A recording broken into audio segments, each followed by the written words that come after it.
The 1960s was a fascinating decade for cinema, and while many iconic films from 1960 are well known, there are several underrated gems from that year that might not have received the recognition they deserved at the time. Here are 10 underrated movies from 1960 that you might find interesting. Join us to discover the films of 1960. Don't forget to subscribe our channel for more videos like this.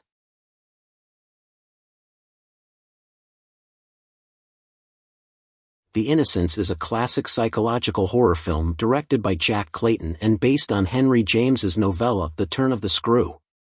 The film is notable for its haunting atmosphere and ambiguous narrative, which has led to much discussion and analysis. The story revolves around a young governess named Miss Giddens, played by Deborah Kerr, who is hired to care for 2 orphan children, Flora and Miles, at a remote estate. As she settles into her new role, she becomes convinced that the estate is haunted by malevolent spirits and that the children are being influenced by these supernatural entities. The film explores themes of innocence, corruption, and the nature of evil, leaving much to the viewer's interpretation.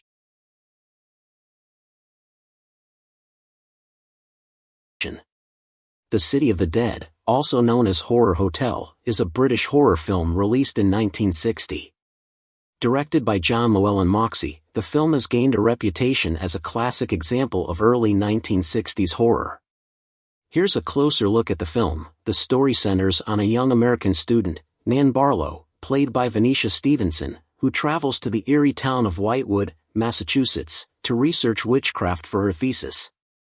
The town, steeped in dark history and supernatural occurrences, is dominated by a sinister witch cult led by the enigmatic Mrs. Newless, played by Patricia Jessel. As Nan delves deeper into the town's secrets, she uncovers a horrifying truth about the witchcraft practiced there.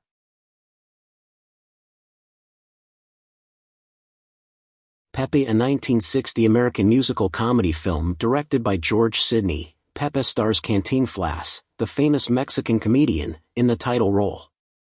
The film follows Pepe, a charming and hapless Mexican who becomes involved in a series of comedic and adventurous escapades as he travels from Mexico to the United States.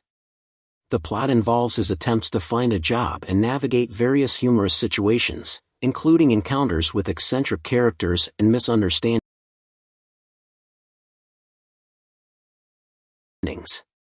The Magnificent Seven. The Magnificent Seven is a classic American Western film released in 1960, directed by John Sturges.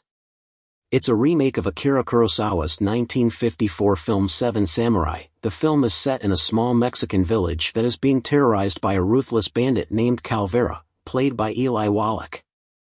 The villagers, desperate for help, hire 7 gunfighters to protect them and help defend their home from Calvera and his men. The 7 gunfighters include a diverse group of characters, each with their own skills and backgrounds. The film follows their efforts to prepare the villagers for the impending attack and their ultimate showdown with Calvera's gang.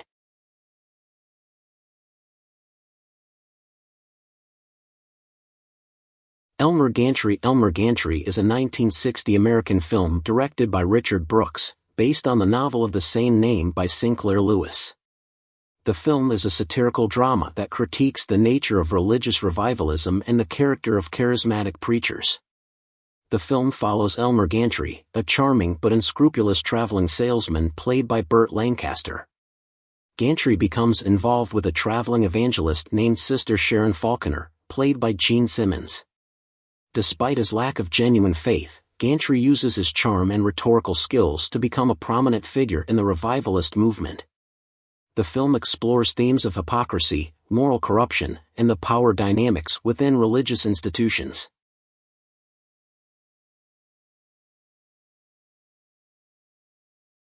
The Angry Silence. The Angry Silence, 1960, is a British drama film directed by Guy Green. The film is notable for its exploration of labor strikes and personal ethics within the context of industrial relations. The film stars Richard Attenborough as Tom Curtis, a factory worker who faces intense pressure from his union and colleagues during a strike. Tom, who is a committed worker and family man, finds himself in a moral dilemma. He believes in the right to strike but is also concerned about the impact on his family and the potential for violence. The film follows Tom's struggle as he tries to balance his personal convictions with the demands of the labor movement.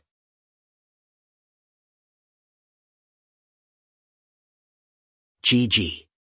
Gigi is a 1958 American musical film directed by Vincente Minnelli and produced by Arthur Freed. Based on the 1944 novella of the same name by Colette, the film is known for its charm, lush production, and engaging musical numbers. Gigi is set in turn-of-the-century Paris and follows the story of a young girl named Gigi, played by Leslie Caron, who is being groomed to become a courtesan.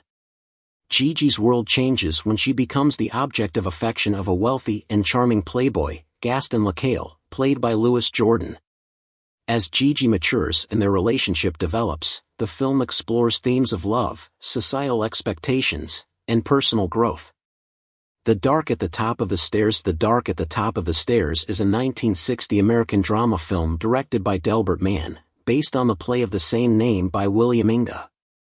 The film is known for its exploration of family dynamics and personal struggles within a Midwestern American setting. The film is set in the 1920s and revolves around the lives of the Copeland family. The story focuses on the challenges faced by the family members as they navigate their personal and financial issues. The father, Reuben Copeland, played by Robert Preston, struggles with his job and his relationships, while his wife, Cora, played by Dorothy McGuire, is dealing with her own frustrations and ambitions. Their teenage children, who are also grappling with their own issues, add to the complexity of family life. The Bellboy, 1960, is a comedy film starring and directed by Jerry Lewis. It's a notable example of Lewis's work as both an actor and filmmaker, highlighting his talent for physical comedy and slapstick humor. The film follows the comedic misadventures of a bellboy named Stanley, played by Jerry Lewis, who works at a luxurious hotel. Stanley is well-meaning but prone to clumsy accidents and misunderstandings.